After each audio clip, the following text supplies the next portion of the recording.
Hola a todos, el día de hoy voy a realizar el dibujo eh, de la copia. Voy a hacer una copia en dibujo de una pintura de Otto Dix, que es un autorretrato que realizó a principios del siglo pasado, en 1914.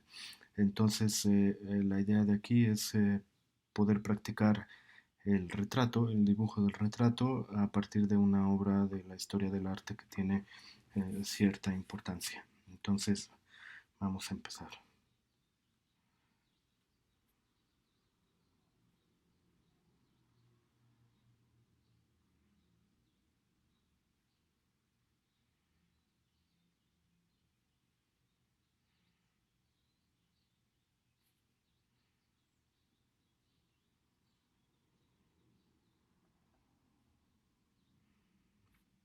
Estoy trabajando con tinta china y ahorita me voy a centrar en dibujar líneas que me vayan guiando un poco eh, por la forma eh, del rostro de este autorretrato de Otto Dix.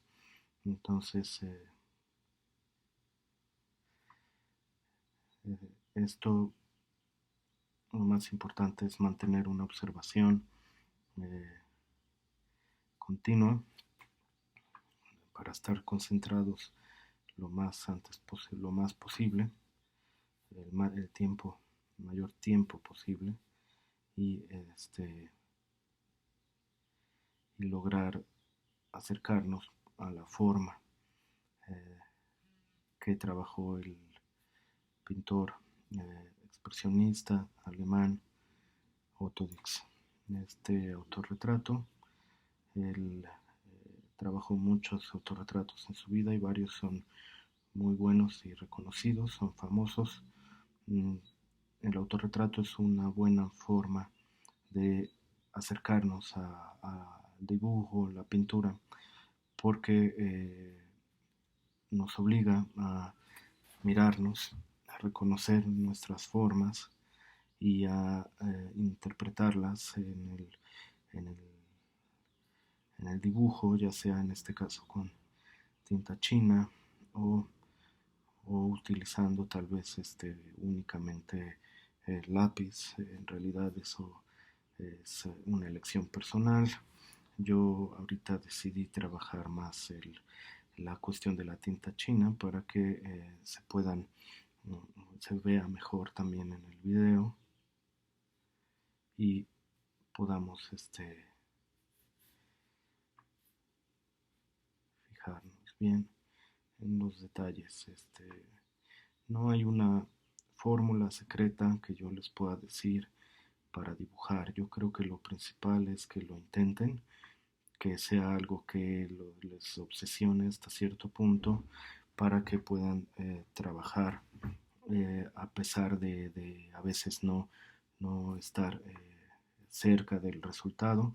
Cada vez que dibujan siempre hay un avance, por más pequeño que ese sea, que eso sea, hay un avance y entonces eso creo que es lo que puede ser importante en el dibujo. Por otra parte, la tinta china nos obliga a adaptarnos a la circunstancia de dibujar sin poder borrar o corregir, ya que es indeleble y no se puede borrar, y eso nos obliga a concentrarnos un poco más, ¿sí? A sintetizar más de lo que ya creíamos, puede ser, ¿no? Y yo creo que lo principal es disfrutarlo lo más que podamos dentro de cierta disciplina para concentrarnos en el dibujo. Eh, de lo contrario, no, si no nos concentramos, podemos distraernos en la observación y eso puede dificultar el dibujo. Piensen que los retratos son parte fundamental de la historia del arte, es algo que se continúa haciendo dentro de la pintura, es algo que sigue teniendo vigencia, entonces es importante, si es de su interés, eh, practicarlo lo más posible que eso sea, ¿no?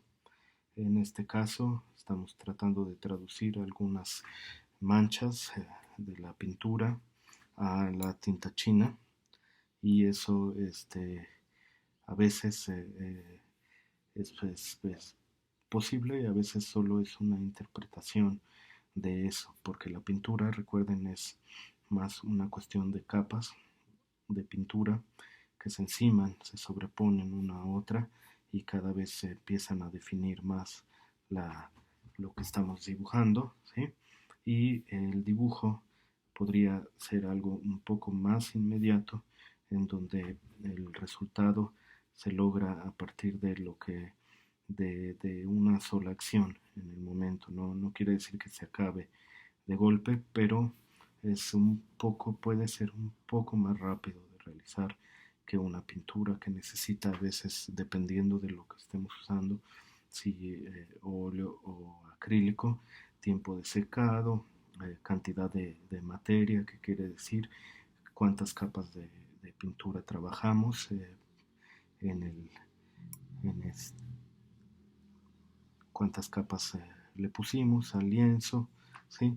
El dibujo puede ser una alternativa que nos puede dar avances mucho más rápidos en relación a la pintura, y nos puede también cada vez dar un poco más de seguridad a la hora de pintar, porque empezamos a conocer mejor lo que queremos pintar. Entonces, eh, hay que interpretar a veces lo que estamos pintando, o en este caso dibujando. Quiere decir que tenemos que ir trabajando ciertos tonos que cubran y sustituyan, digamos, visualmente los tonos que se logran con la pintura y la mezcla de los colores, que en este caso está ausente porque únicamente estamos usando tinta china. La tinta china se puede diluir en agua, ¿sí? O la pueden usar directo. Si la diluyen en agua puede darnos una mayor cantidad de tonos, pero obviamente también eso puede ser engañoso, porque podemos ocultar en esos tonos algunas cuestiones del dibujo que tal vez no nos quedaron muy bien. Entonces, ahorita vamos a tratar de no diluirla demasiado, ¿sí? Entonces hay direcciones dentro de las pinceladas que nos indican eh, cómo, en qué direcciones, por ejemplo, va el cabello, cómo cae, ¿no? Y se incorpora hacia la frente, ¿sí? Y también cómo delimita el borde del retrato. Entonces, en este caso, hay que fijarnos bien y tratar de captar también la severidad de este mismo retrato. Quizá no es propiamente tan solemne como podría ser un autorretrato, sino implica una actitud de tal vez resignación o angustia, y les voy a comentar la razón. Es que este autorretrato lo hizo previo a su incorporación como soldado a la Primera Guerra Mundial. Entonces él era muy joven aquí, y bueno, tenía que ir a combatir. Entonces quizá eso también tiene que ver con la expresión de preocupación que tiene. El arte tiene diferentes facetas, no siempre trata sobre cuestiones complicadas de la vida, pero en este caso eh, así es.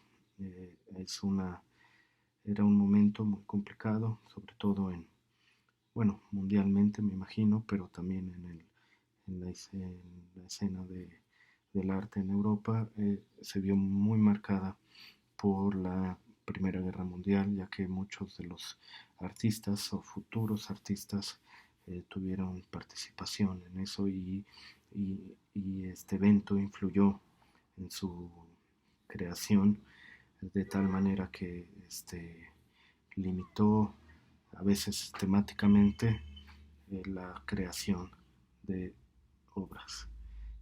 Otto Dix es famoso por haber hecho una serie de grabados y de pinturas también sobre la guerra en las trincheras en la Primera Guerra Mundial.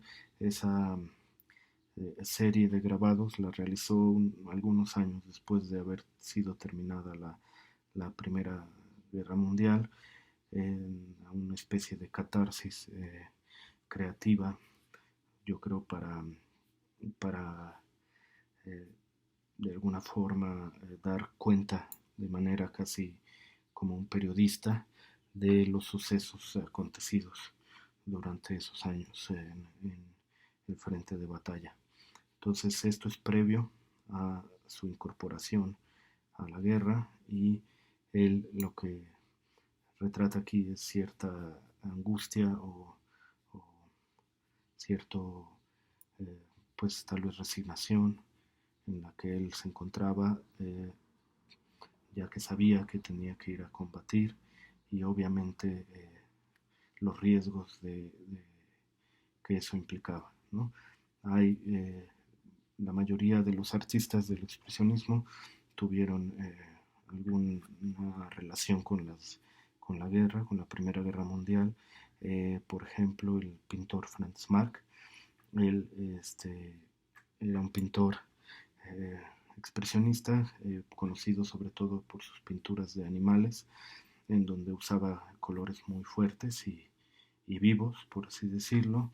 Franz Marc falleció en el frente de batalla, entonces sí tuvo un impacto muy fuerte sobre la juventud de las juventudes de esa época, que posteriormente al regresar plasmaron muchos de ellos esas experiencias o vivencias en el campo de batalla. Entonces, en este caso, solo es una plática que acompaña el acto de dibujar, ¿sí?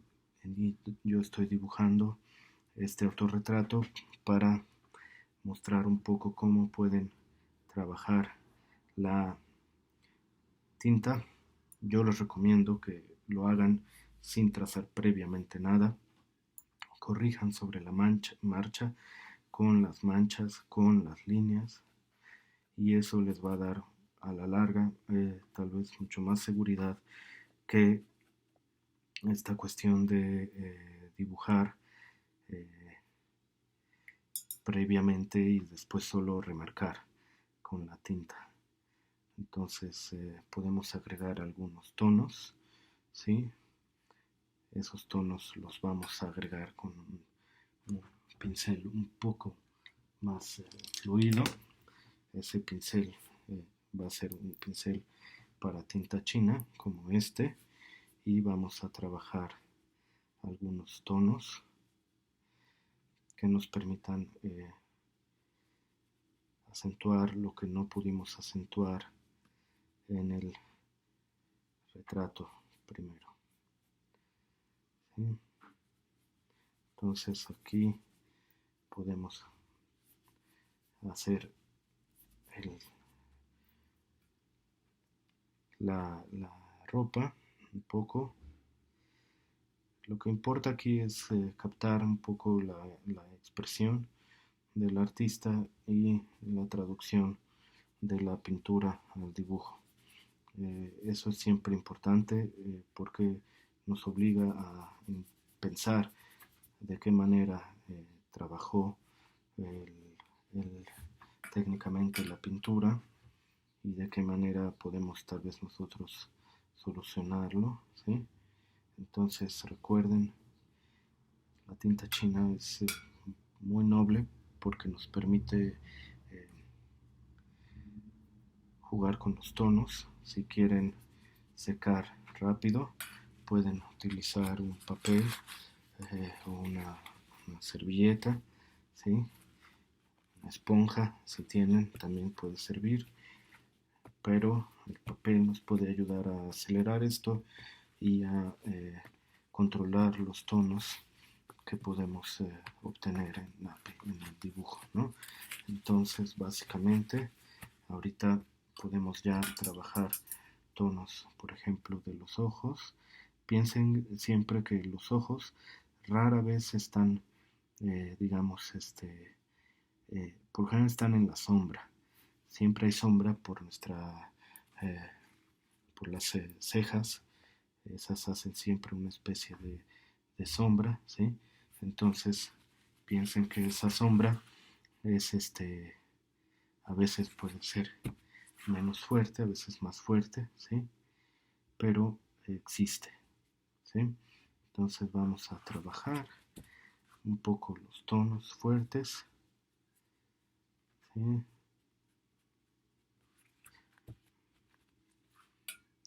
Irnos acercando cada vez más lo que podamos al retrato que estamos pintando.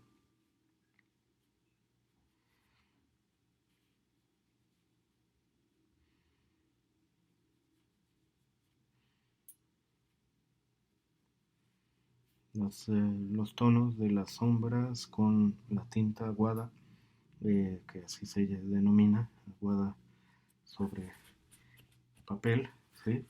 Le pueden dar otra dimensión a nuestro retrato para que nos quede eh, más variado, no solo linealmente, ¿sí? Entonces, bueno, la idea es que ustedes le puedan dedicar tal vez más tiempo, ¿no? Esta es una aproximación un tanto rápida y espero que esto les motive. No tienen que realizar este retrato, pueden buscar algunos retratos famosos de la historia del arte que les puedan gustar y traten de pintarlos utilizando tinta china, pinceles y agua para diluir a la tinta china, ¿sí? Entonces pueden hacer distintos tipos de línea y manchas que eh, traduzcan el color de la pintura. Es una pintura hecha con óleo, ¿sí? Y esto solo es un acercamiento a esa pintura en un tiempo delimitado previamente, donde únicamente estamos centrándonos en la forma y no tanto en el cómo logró esta, esta pintura por medio del óleo, ¿sí? La observación es fundamental y si pueden también y se animan pueden hacer un autorretrato de ustedes en esta misma posición. Lo único que necesitan es un espejo. Les recomiendo que no sea de una foto, sino que se enfrenten a la cuestión del movimiento en la pintura, que quiere decir que cuando pintamos de natural nos obliga tal vez a actuar un poco más rápido sin pensar todo y eso le puede dar cierta frescura al dibujo que estamos haciendo, ¿sí? Entonces piénsenlo. Por lo pronto aquí así lo vamos a dejar. Este nivel obviamente se puede trabajar un poco más, pero yo creo que con esto ahorita es suficiente para que ustedes se animen a realizarlo en su casa. Eh, Bien, entonces por hoy lo dejamos así. Espero que les haya gustado y próximamente publicaremos otros videos. Gracias por vernos y por favor síganos en nuestras redes y cualquier duda que tengan sobre los talleres que impartimos en el Centro Cultural Pedregal pueden llamar a los números de contacto que se proporcionan ahí mismo. Gracias por su atención y nos vemos pronto.